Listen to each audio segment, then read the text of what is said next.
Well, today I'm joined by Richard Lane and Lee Durham of Durhamlane. Gentlemen, thank you for joining me today. Perhaps could one of you tell me a little bit about Durhamlane and maybe something that maybe people don't know about the company? Go on then, Rich.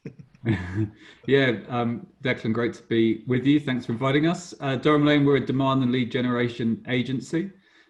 We come from a background of sales performance, and there are three core services to our business. The largest part of our business is creating demand, both the upfront demand and then the qualification of that demand into a sales qualified lead. We also have our own sales methodology, which maybe is the thing people don't know. Selling at a high level is our way of working, our methodology that we also train clients in. And then we build teams, and we have a recruitment team that are able to build you your own demand and lead generation team if you don't want to outsource it. Thank you, Richard. So obviously we've been talking over the last few weeks about what's been happening. Obviously, we're living through rather extraordinary times. Lee, Richard, what have you both learned over the course of the last few weeks? You go first on this one then, Lee. I think, yeah, great question, Declan. I think you certainly, the whole approach to the market at the moment is one of, empathy, but being ever more professional than ever before, one would suggest, because of what's going on in and around us, really. So I think we've coined the phrase hashtag never stop selling, as we've learned a lot, I guess, through past challenging times, 9/11 being one of them. So, and I think it's very important for people to understand and appreciate that, wheels of commerce have got to keep turning, as does the economy. And I don't think we should be ashamed of the fact that we should be able to sell and position our wares. I think we just have to do it in a very, very, as I say, more subtle and empathetic way than ever before. So I think that's key. I think, also, working from home for us is we've been fortunate that we've talked about it for a long time, but it's really forced our hand in terms of some of the technologies that we use, but also, especially with working from home. We moved to a new headquarters building 2 years ago. We went all cloud-based. Fortunately, we did, because it allowed us to mobilize, very quickly when this all kicked off. So, yeah, I think there's a lot of learning all around, but I think with that in mind, getting through this, and we will, and as I'm sure a lot of people, a lot of companies will, we will hope to come out of it a bigger, better, stronger business, more streamlined, and in a position to, to scale, not just in EMEA where we predominantly focus, but obviously globally as well, with full multilingual capability. Richard, anything to add there?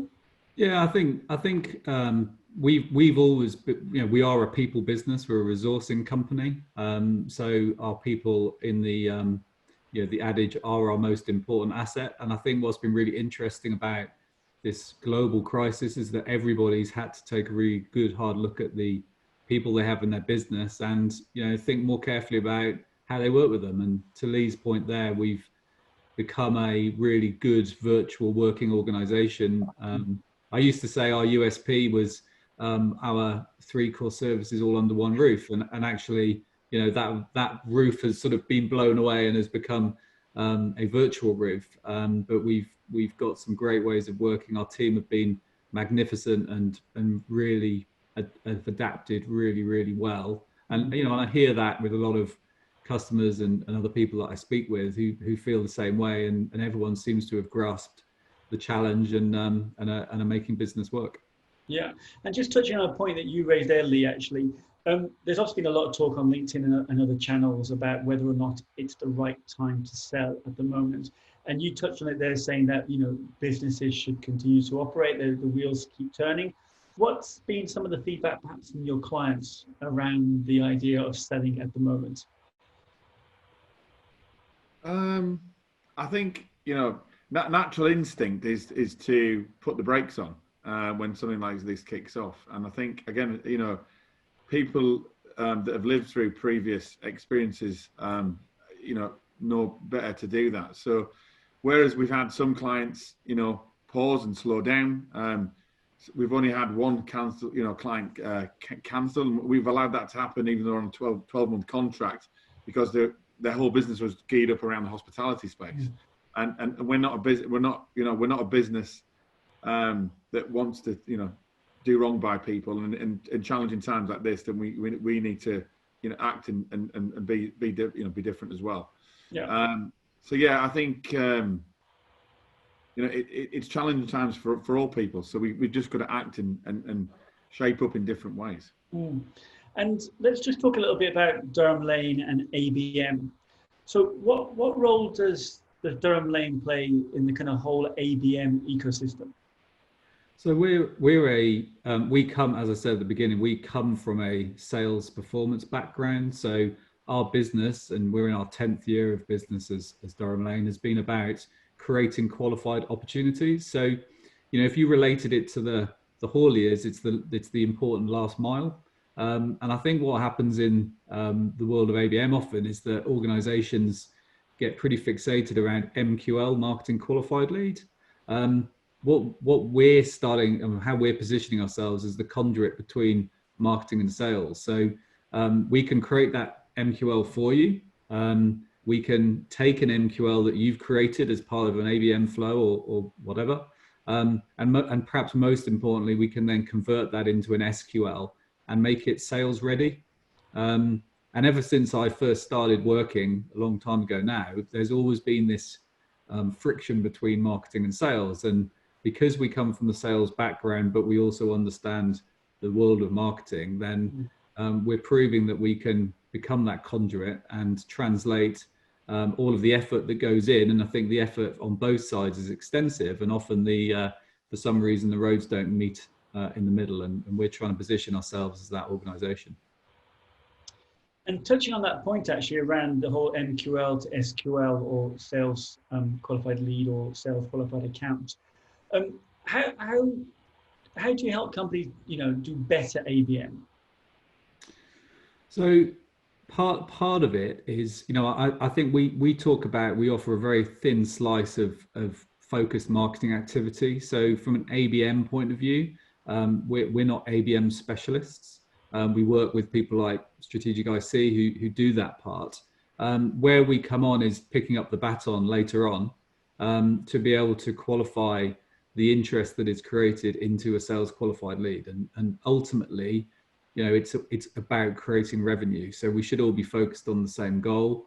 We're getting more and more interested into the demand phase of that demand and lead generation. But we're very much, we have an ability to partner with organizations that run those programs. We have the ability to run the full program, but we most importantly focus on that SQL creation and qualification. Yeah, I think it's fair to say, Declan, that they are very, very much two different skill sets.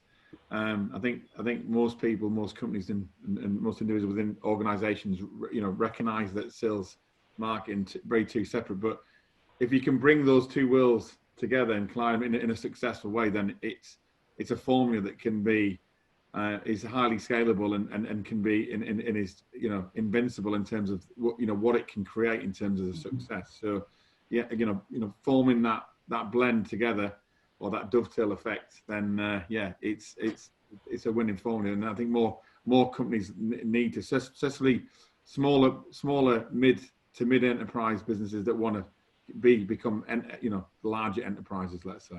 Yeah, and just going back to those couple of points you mentioned there, Richard and Lee. Obviously, sales and marketing alignment is key to the success of any sales program, and particularly for any ABM program. Can you talk us through a use case of how you've seen this best work with one of your clients? Yeah, so we've got a client. I won't name them, but they're one of the world's largest telecommunication companies, and we've been working with them over the last 6-9 months, helping them to create new markets in France, Italy, and now Germany. And so that's been a real blended approach. So they had a footprint in their home market, they had a footprint in the UK, but absolutely zero footprint elsewhere. So we've got focused on those countries. We've gone out, we've again provided a thin slice of marketing activity, which follows our methodology in terms of the approach. We're looking at the various personas that we know where they're successful, and creating messaging that resonates, that is hopefully finding people when they're looking out of the window of dissatisfaction, which is a phrase I love, which I wish was my own, but it belongs to a guy I know called Craig Elias in Canada. But looking at people know they need to do something different but haven't started trying to solve the problem yet. So we've got really good at creating messaging that finds people in that state, and then our sales services follow in on the back of that and start qualifying.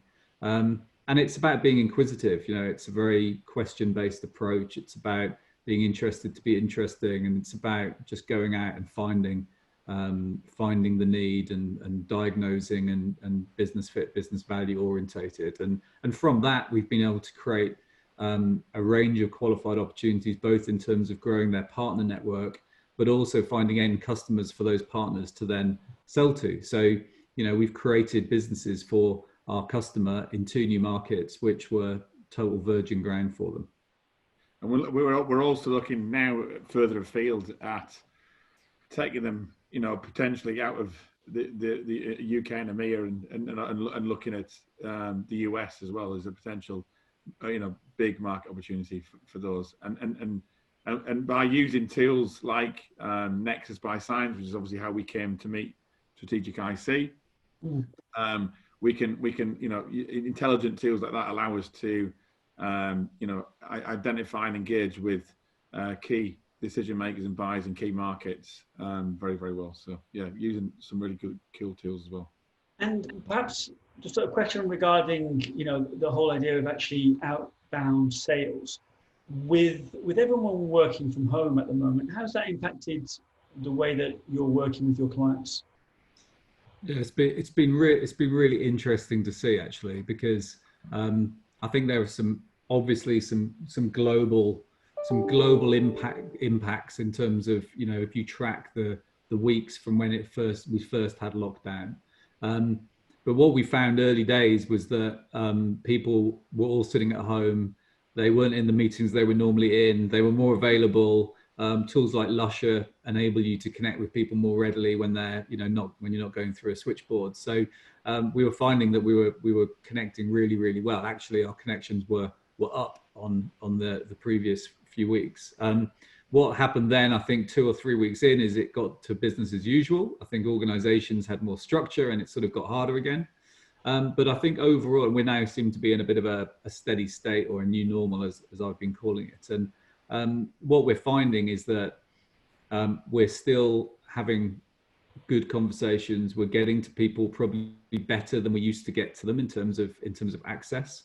And that creating initial interest is working. I think probably part of the challenge down the line, and we as a business focus predominantly top of funnel. I think the challenge is further down the line in terms of people actually buying things. But in terms of connecting and qualifying opportunity, then we've seen a really strong continuation of opportunity creation. So I think it's, when you take out our pause customers and then you rebalance it, we're as good as we were in terms of percentages. And perhaps a couple of final questions here. What, Richard or Lee, what advice would you give to any company who's looking to prospect at the moment?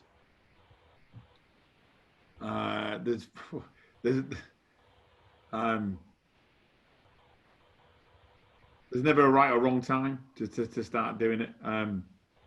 But we talk a lot about, I think Richard mentioned it, keeping the wheels of business development turning. Back to my first point, I think you've got to keep moving forward. You've just got to do it in a different way, more empathetic way. As before. And I think it's connectivity is really, really important. We will come through this. So you've just got to keep communicating, keep speaking, building great content and